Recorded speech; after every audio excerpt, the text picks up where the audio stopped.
রাবিয়া ইবনে কাবকে আমার নবী বলছেন, রাবিয়া আমি উযু তৈরি করি, তুমি পানি ঢেলে দাও। রাবিয়ার কিসমত চমকে গেছে। আমার নবী বসলেন, আজ রাবিয়া ইবনে কাব পানি ঢেলে দিচ্ছেন, নবী উযু তৈরি করছেন। রহমতে দো আলম উযু সমাপ্ত হলো, রহমত জোশে চলে এলো। আল্লাহর নবী বলেন, রাবিয়া আমি দো জাহানের বাদশা মদিনার সরজমিনে তোমাকে কথা দিচ্ছি, তুমি যা চাইবে আমি নবী তোমাকে আজকে সেটাই দেব। জোরে বলো। নবী বললেন, তুমি যা চাইবে আমি তোমাকে সেটাই দেব। হযরতে রাবিয়া ইবনে কাব চিন্তায় পড়ে গেলেন, কি চাইলে ভালো হয়, কি চাইলে ভালো হয়। ইনি এমন একজন নবী, যেটা চাইবো সেটাই পাওয়া যাবে। আমার মতো আসমাউল হলে বলতাম, হুজুর আমাকে কোটিপতি বানিয়ে দেন। আপনার মতো লোক হলে আপনি বলতেন, আমার 4টা ছেলে যেন 4টাই মাস্টার হয়। আর কোনো ভাই থাকলে বলতো, আমার 4টা মেয়ে যেন ইঞ্জিনিয়ার হয়। আমরা আমাদের সোচ দিমাগ এত দূর। উনি নবীর সাহাবী রাবিয়া ইবনে কাব ফয়সালা নিলেন, ইনি এমন একজন নবী, যদি আমি বলি উহুদ পাহাড় সোনার করে দেন, আমি সোনার পাহাড় নেব, পেয়ে যাব, কিন্তু এতে হবে না। এমন একটা জিনিস চাইতে হবে, ইনি এমন নবী, ইনার সঙ্গে দুনিয়াতেও থাকতে হবে, আখিরাতেও থাকতে হবে। মুআজ্জাজ ও মুহতারাম, রাবিয়া ইবনে কাবকে আমার নবী দ্বিতীয়বার বললেন, রাবিয়া চাও কি চাও বা চাইবে তুমি যা চাইবে আমি নবী তাই দেব। হযরতে রাবিয়া ইবনে কাব মুচকি হাসি দিয়ে বলছেন, ইয়া রাসূলুল্লাহ, ইয়া হাবিবাল্লাহ নবী গো, আমার টাকা পয়সা বাড়ি গাড়ি সোনা দানা হীরা মানি মুক্তা কিছুই লাগবে না।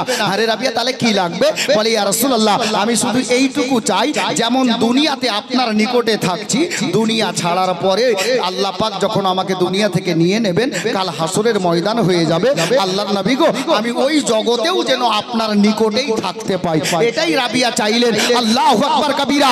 আমার নবীর রহমত জোশে এলো। গভীর রাত্রিতে রাবিয়া ইবনে কাবকে ডাক দিয়ে বললেন, এ রাবিয়া ইবনে কাব, আমি তো জাহানের বাদশা কথা দিলাম, যেমন দুনিয়ার বুকে তুমি আমার নিকটে থাকছো, আল্লাহ কিয়ামতের ময়দানে বিচার শেষ করার পর আমি নবীকে জান্নাতে যে স্থান দান করবেন, এ রাবিয়া মদিনাতে আমার নিকটে যেমন থাকছো, খোদার জান্নাতেও তুমি আমার নিকটেই থাকবে।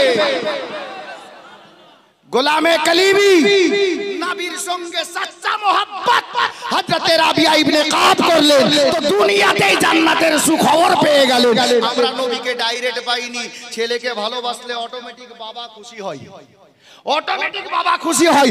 নবীর আওলাদ হযরতে সৈয়দি মাসরুর মিয়া কলিমি, হযরতে দুলহা মিয়া কলিমি, হযরতে সৈয়দ খাজা মাসউদ মিয়া কলিমি, ইনাদেরকে ভালোবেসে নেন। গাউসো খাজাকে ভালোবাসা হবে, গাউসো খাজাকে ভালোবাসা হলে হযরতে হাসনাইন করিমাইনকে ভালোবাসা হবে, উনাকে ভালোবাসা হলে মাওলায়ে কায়নাত হযরতে মুশকিল কুশাকে ভালোবাসা হবে, আর মাওলায়ে কায়নাতকে ভালোবাসা হলে মায়ার নবীকে ভালোবাসা হবে। মায়ার নবীকে ভালোবাসা হয়ে গেলেই আল্লাহ খুশি হয়ে যাবে, আর খুশি হয়ে গেলেই জান্নাত গ্যারান্টি হয়ে যাবে।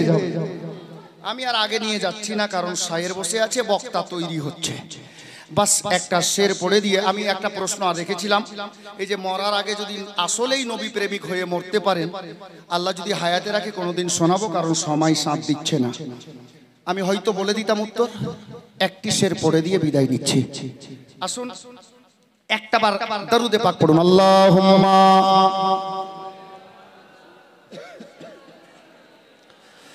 মাওলানা মুহাম্মদ